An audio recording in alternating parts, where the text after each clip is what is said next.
दिसंबर का महीना ऐसा महीना होता है कि किचन में ना काफ़ी सारी बेकिंग हो रही होती है। नहीं, डेफ़िनेटली बनता भी है, क्रिसमस है और फिर न्यू ईयर है, बहुत सारे ओकेज़न ये दिसंबर के महीने में ही आ जाते हैं। तो आज मैं बेकिंग करने वाली हूँ और बेकिंग में पता है क्या? क्रिसमस कुकीज़ बनाने वाली हूँ। आप कह सकते हो क्रिसमस बटर कुकीज़ बच्चों को बहुत पसंद आने वाले हैं। मैंने ना आधा कप बटर लिया है, ये रूम टेम्परेचर पर सॉफ्ट बटर होना चाहिए, अनसॉल्टेड बटर लिया है। साथ में चीनी लेनी है, पिसी हुई चीनी, ये भी आधा कप पिसी हुई चीनी लेनी है। 1 टीस्पून वनीला एसेंस डालेंगे और इसे हमें अच्छी तरीके से फेंट लेना है।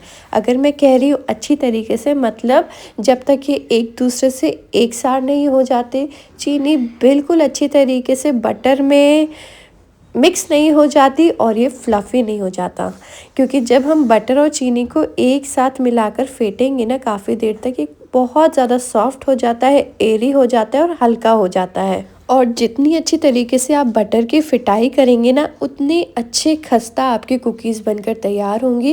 क्योंकि उतनी एयरी आपकी कुकीज़ बनकर तैयार होंगी, उतने अच्छा एयर गैप, उसमें जो एयर पॉकेट्स होते हैं वो बनेंगे आपके कुकीज़ में। इसलिए ये आपको अच्छी तरीके से फेंटना है। देखिए, वैसे तो मैं किसी उसका भी इस्तेमाल कर सकती थी, लेकिन मैंने सोचा नहीं, मैं आपको बताऊंगी कि विस्क से भी बहुत आसानी से ये मिक्स हो जाएगा। देखिए कितना हल्का हो गया है, कितना फ्लफ़ी हो गया है और कलर भी आप देखेंगे बटर का चेंज हो जाता है। पहले ज़्यादा येलो था, अब बिल्कुल मतलब वाइटिश साइड में जा रहा है ये। इस तरीके से हमें बटर को फेंट लेना है। चलिए, अब बटर की तो बहुत सारी फिटाई हो गई, अब बस रेडी है नेक्स्ट स्टेप में जाने के लिए। अब हमें चाहिए मैदा। आप मैदा की जगह आटे का भी इस्तेमाल कर सकते हो। यहाँ पर मैं 1 + 1/4 कप मैदे का इस्तेमाल कर रही हूँ। आप सेम 1 + 1/4 कप गेहूं के आटे का भी इस्तेमाल कर सकते हो। बस ये हम डाल देंगे हमारे ये बटर और चीनी के मिक्सचर में और इसे मिक्स करना है। पता है पहले क्या हुआ, मैंने सोचा चलो विस्क है, विस्क गंदा है, इसी से मिक्स कर लेती हूँ, लेकिन ये विस्क से नहीं होगा। क्योंकि विस्क से वही चीज़ें मिक्स आप कर सकते हो जिसमें हल्का सा मतलब लेस हो, जो थोड़ी गीली हो। मैदा डालने के बाद तो ये काफ़ी ज़्यादा ड्राई हो जाता है, तो बस स्पैचुला की हेल्प से आप मिक्स कर सकते हो।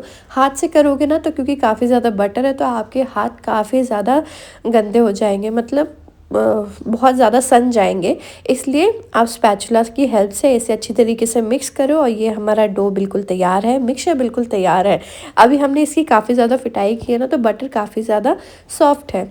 इसे आप 5 मिनट छोड़ दो, 5 मिनट में ही देखना बटर जो है वो थोड़ा सख्त हो जाएगा, आपका ये जो डो है वो बिल्कुल एक बॉल का फॉर्म ले लेगा। थोड़ा सा हम डो जो है एक कटोरी में निकालेंगे और जो हमने कटोरी में डो निकाला है इसमें 1 चम्मच कोको पाउडर डालेंगे। इससे क्या होगा ना, इसका हम यूज़ करेंगे क्रिसमस ट्री की स्टेम्स बनाने के लिए, ब्राउन कलर की होती है ना। तो बस यहाँ पर कोको पाउडर डाल दिया मैंने और अच्छी तरीके से अगेन इसे मैंने मिक्स कर दिया है। चलिए इसको रखते हैं साइड में। जो बचा हुआ डो है उसमें हम थोड़ा सा ग्रीन फूड कलर डाल रही हूँ। देखिए again food colour is totally optional, आप चाहें तो डाल सकते हैं वरना टोटली स्किप कर सकते हैं। बट क्योंकि मुझे क्रिसमस ट्री बनाना था और क्रिसमस ट्री ग्रीन कलर का होता है, तो मुझे थोड़ा सा इसमें ग्रीन कलर डालना पड़ा है। आप स्किप कर सकते हैं, कोई हार्ड एंड फास्ट रूल नहीं है कि आपको डालना ही डालना है। बस इसे मैंने अच्छी तरीके से मिक्स किया है, देखिए बढ़िया है ना। चलिए अब नेक्स्ट स्टेप में चलते हैं। तो मैंने यहाँ पर एक बेकिंग ट्रे ले ली है, उससे बटर पेपर से लाइन अप कर दिया है। अब एक और बटर पेपर ही ले लिया है और जो हमारा ग्रीन वाला मिक्सचर था ना, देखिए किस तरीके से एक बॉल की शेप में आ गया है। अब इसे हमें बेल लेना है, एक शीट इसकी फॉर्म करनी है, ज़्यादा मोटी भी नहीं, ज़्यादा बिल्कुल पतली भी नहीं, क्योंकि इससे हम कुकीज़ का शेप देंगे। इसलिए यहाँ पर बेलन की हेल्प से आप इस तरीके से बेलें, बहुत ईजिली बिल जाता है।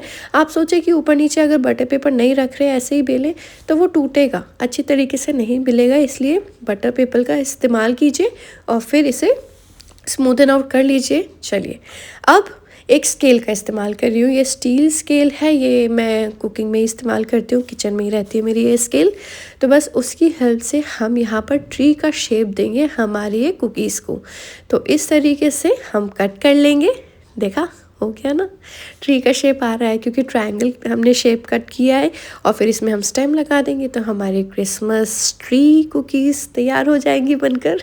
आप इसमें अपनी इमेजिनेशन लेकर आ सकते हो। भाई मेरी इमेजिनेशन तो यहीं तक गई थी, आप और इमेजिनेशन कर सकते हो और अच्छी तरीके से और क्रिएटिव डिज़ाइन बना सकते हो। चलिए मैं तो अभी आगे प्रोसीड कर रही हूँ।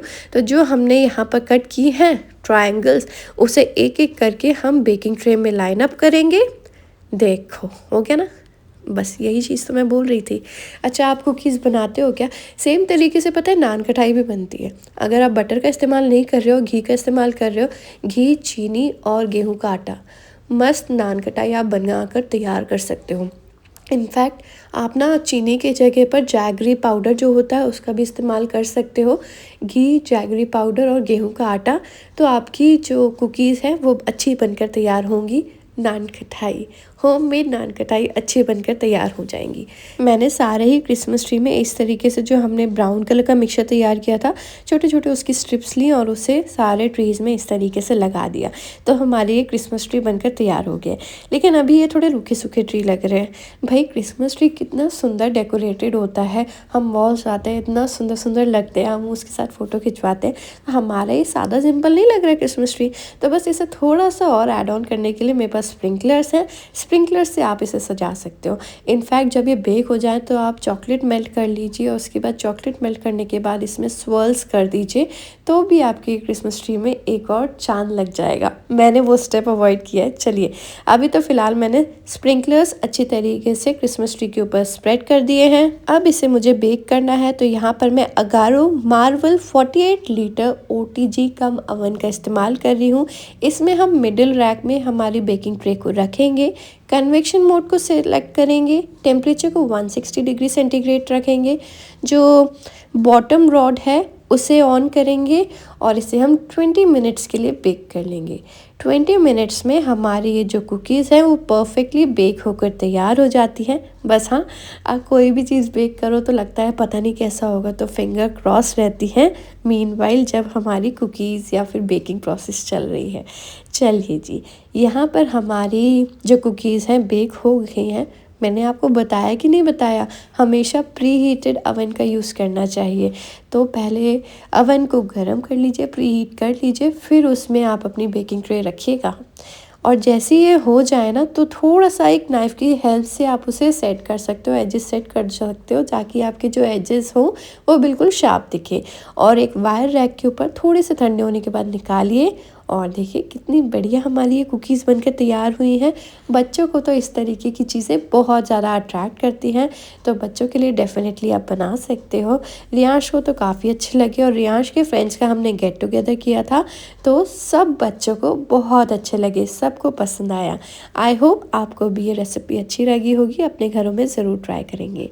एन्जॉय।